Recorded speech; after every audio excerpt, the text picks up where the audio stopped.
Hello everyone. So we are going live for our first time on Virtual Harp Summit. So welcome, welcome. Ooh, we're still sideways. Okay. So welcome everybody. This is Diana Rowan and I wanted to share with you some of my top insights with you. Sorry, my camera is crooked. So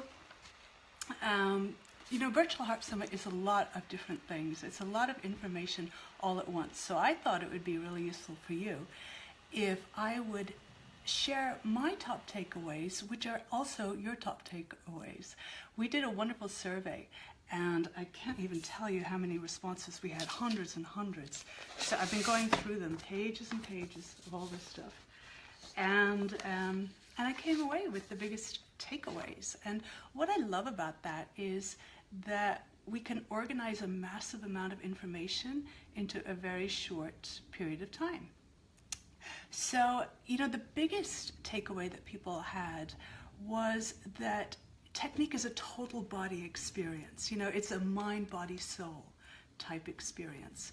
So sometimes we think of technique as being very dry, and the message that participants in Virtual Harp Summit, you guys, got was that actually it's a mind, body, soul.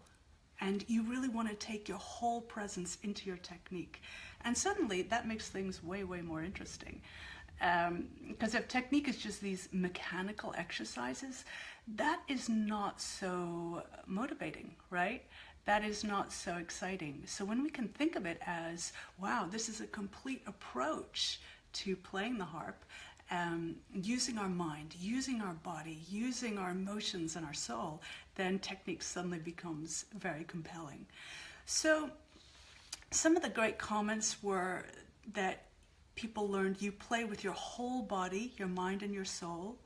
They said the holistic interdependence and cooperation between my body and my harp. I really love that there's a cooperation going on, that there's a relationship, a dance going on between you and your harp.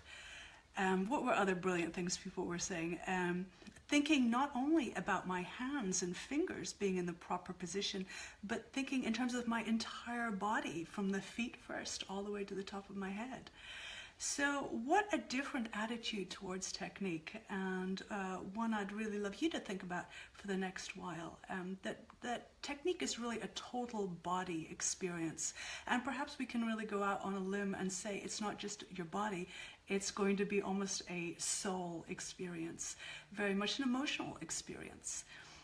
And so following up on that, we know that technique here is a wonderful quote, is the springboard to unleashing the power and versatility of the harp.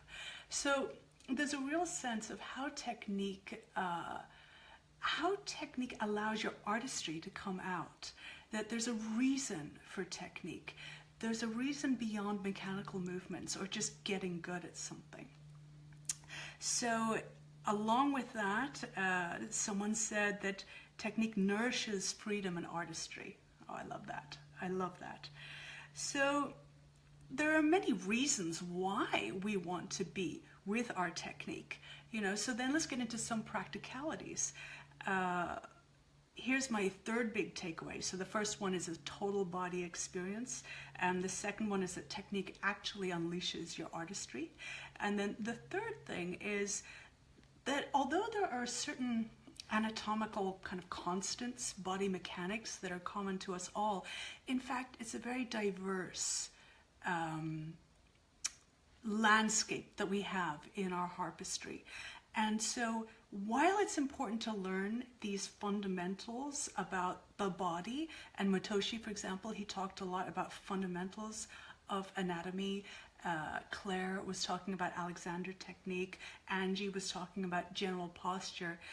These are wonderful things to bring to the table, and then we also want to customize it to each person. So a huge takeaway from Virtual Harp Summit 2 is there's no one school of technique. And even within one school, there's going to be many, many variations. So here are some of the comments that our wonderful participants were making. play the harp right in front of you and fit your technique to that harp and your body. So important. So, hey, Gloria, good to see you. Julian, hi. So, we do want to learn, what are the rules in a way, and then we really want to morph them into what fits for our body. This was a huge message that was happening in Virtual Harp Summit too. I don't think any single teacher said, this is the way you must do it and only this way. There were certainly guidelines, like let's close when we're playing, but that wasn't even 100% of the time. It depended on what kind of harp you're playing, right? Play the harp in front of you. Here's some more wonderful comments. Accommodate my harp playing to my body's unique idiosyncrasies. How cute, idiosyncrasies. I love that. Good technique is not one set thing, rather than it's based on the needs of the individual. So a huge rallying cry for technique is about us individually. For everybody, it's going to be a little bit different. So not only do you play the harp in front of you, but you play the body that you're in. So then how do you decide what's right for you? So this is takeaway number 4 for me. I believe, going back to one of the big principles of artistry, which is presence, that's how you're going to know. So you set yourself up right so that you're utterly present for your practice, and then you'll be able to get the feedback from your body as to what is working for you technique-wise and what isn't. And also, because you're being so present, your listening will change entirely. And the listening is what gives us the feedback on what's working technically and what isn't. Because ultimately, our sound is what we're wanting to put out there with ease. So we really want the sound to match what we're hearing inside us, what we're craving to express. And technique sets that free.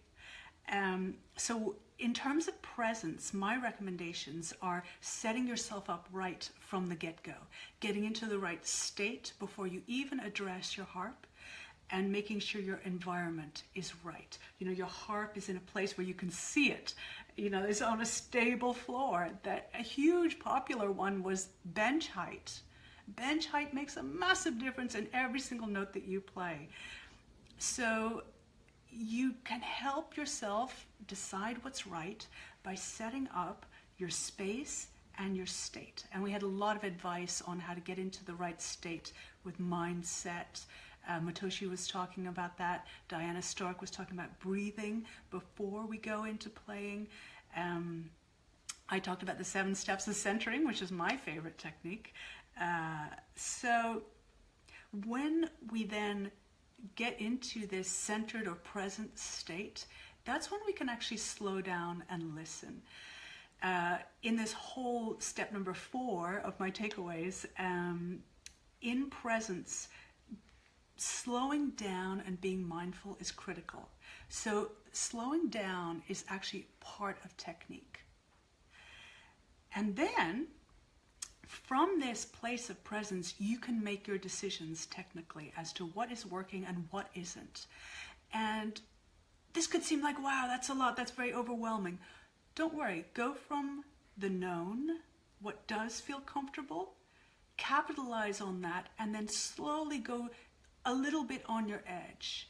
So with step number 5, which was experiment with exercises, patterns, chords, experiment with tangible things, that's where you can start pushing your edge into the unknown. So we move from a known place. Perhaps it's a song that we feel very comfortable with. Maybe we don't have a whole song. Maybe it's just a little pattern. And we really get comfortable with that, and then we can start pushing out. We don't try to tackle something that's like 10 steps ahead, because we are not moving from the known to the unknown. We're just going straight into the unknown. And that doesn't give you a chance to be present. So with this experimentation, I would say, here was a great quote from somebody regarding what to do first. She says, relax in your technique, and first have optimal body position. So you get into this wonderful position, then you relax, now you're ready to play. What are you going to play? you could start with your breathing exercises. You can start with some of the patterns, for instance, Helen Webby's download. I was just working on that 20 minutes ago with a student, and I love her patterns. You could go with, for instance, Rachel's recommendation of looking at arpeggios and scales. She does quite a bit of scale practice. So these are sort of fixed patterns, or if those don't appeal to you and they make you feel they're not feeding you enough, what you can do is take little passages from pieces that you know and love and work those as technique exercises. So for instance, like one measure of something, we'll start with a piece that I have. So I've got, there's a technical exercise right there. So I place my 4 notes, close, close, close, cross. Notice I have a little bit of a rotation, cross, and then close. Get that more in the camera for you.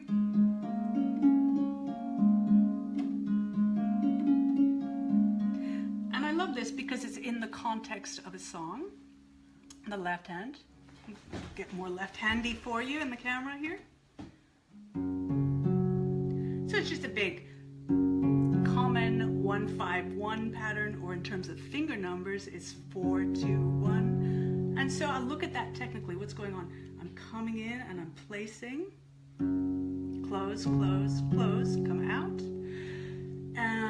We want to check things like we're not turning over, which is very common. Doesn't need to happen. Instead, close, close, close, and follow through, come on out. There's so many different ways you can look at just that pattern and use it as an exercise, even though it's part of a song. So that's where you're using your materials and to create art exercises out of.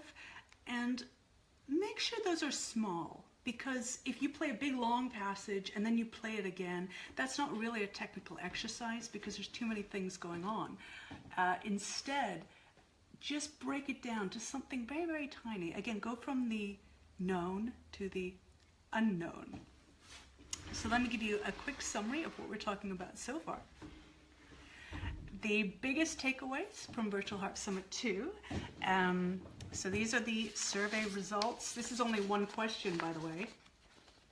Tons of stuff. So I was reading through them all and also thinking about my biggest takeaways. And of course, they were matching up just beautifully. Number 1, technique is a total body experience. We could even say a total life experience as we approach our harping. And the technique that we bring to the harp is often the technique that we approach our lives with. So, for instance, if you find that you're playing the harp tensely, notice if you're also doing that in your life. Because the more you can relax in your life, the more you will bring that attitude to your harping. There is point number 1, takeaway number 1. Then number 2 is, although, actually, let's go to point 3 for just a second, and then I'll go back to 2. Although there are certain anatomical constants, there are facts about our bodies, everybody is a little bit different. And so we really want to make sure that we are honoring each individual body.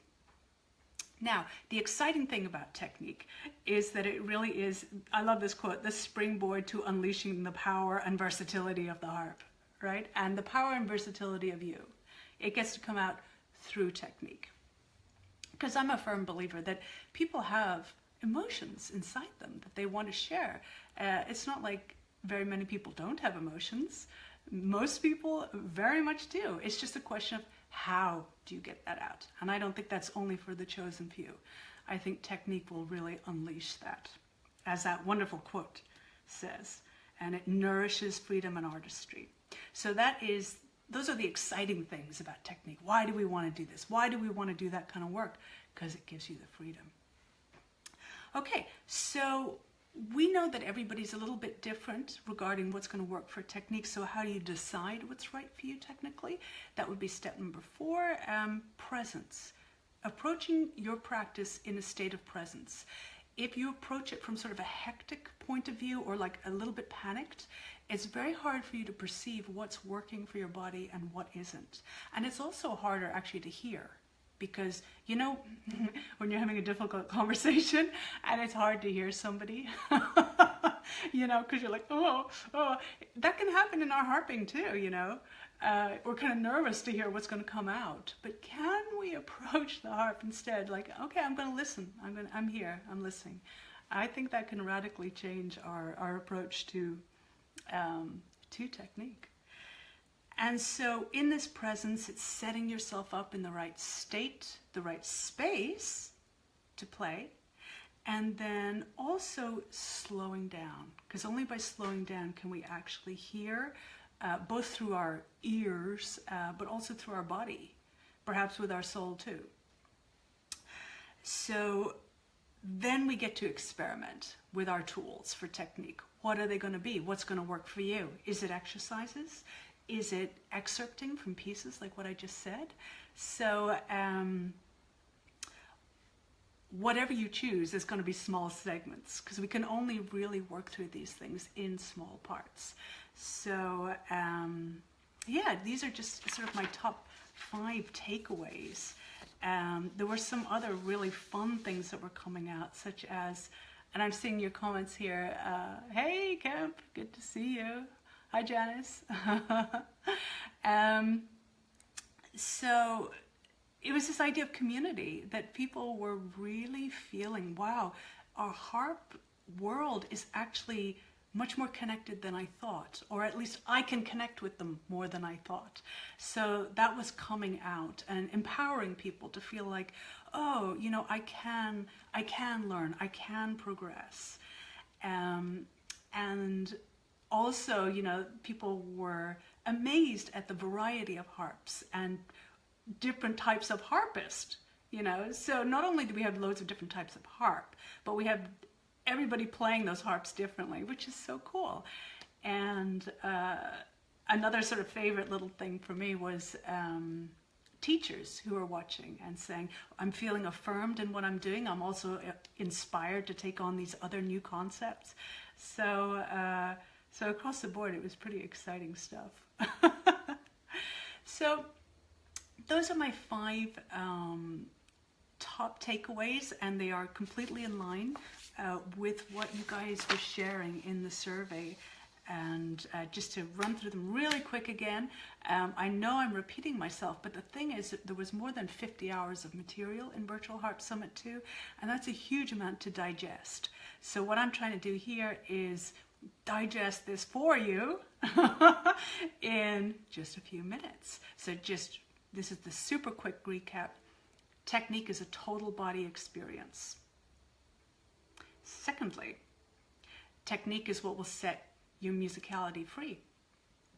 Thirdly, although there are certain constants that we have in our bodies as humans, everybody's different. So technique will be different for every single individual, even though there are certain guidelines.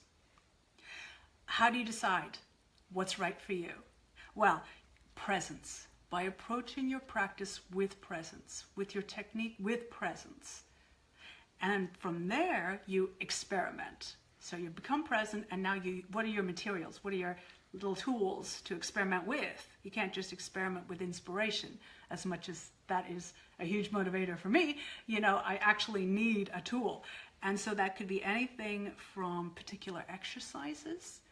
And I mentioned, you know, Helen's exercises. Beth Collet had a bunch of techniques that can be used as exercises. And then I showed you what I do is I generally work within a piece. So I'll take chunks from that piece and see what exactly is called for at this moment. Always small segments. But I have to tell you, I'm actually inspired to revisit exercises with a new attitude. I feel like perhaps I've had a negative attitude about exercises and felt that they were maybe a little bit too restrictive. And so now I'm thinking about getting a Suzanne and Linda's book, and I'm working through that. So that's part of my step 5 there. So yeah, I hope you guys enjoyed this and that it was useful to you. And maybe I'll play you out with a little bit of music from the piece I was just working through. This is called Tidal, and it's written in pentatonic mode. And I wrote it because I was inspired by two Japanese kotos. I went to a concert in Bulgaria, of all places, and there were two Japanese kotos, and it was so beautiful. It was so peaceful. And I thought, wow, you know, I like kind of intense music. I like crazy modes to play in and so on. I was like, what would it be like to play in pentatonic, to write an entire song in pentatonic? So let me give you just a little bit of this one, since we're talking about harp playing.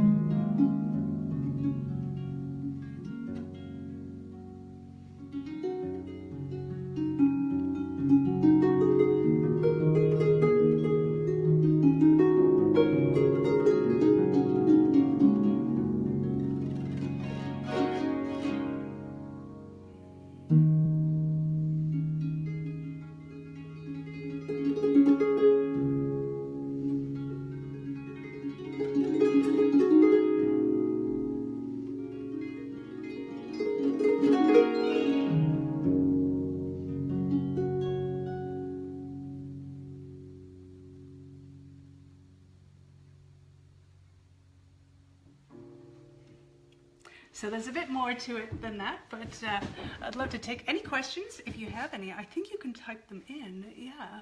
So let me know if you have any. And what were your takeaways, for example? Were they one of these 5? Let me know. The reason also that I love to almost systematize things is, you know, my attitude towards creativity is there's nothing that really hasn't been ever made yet, but creativity is putting things together in a new way. And I feel like our approach to technique here, what we're doing, is very creative because we're talking about technique in a new way. So although I would say none of these materials are new, we're not like inventing new atoms or anything like this, we're putting them together in a new way. So I find that very exciting. Okay guys, it was great to hang out with you, and yeah, I'll see you soon. I'll schedule another one of these. This was the first time I did it, and I think it's pretty fun, and it's lovely to see you all. So bye for now, guys.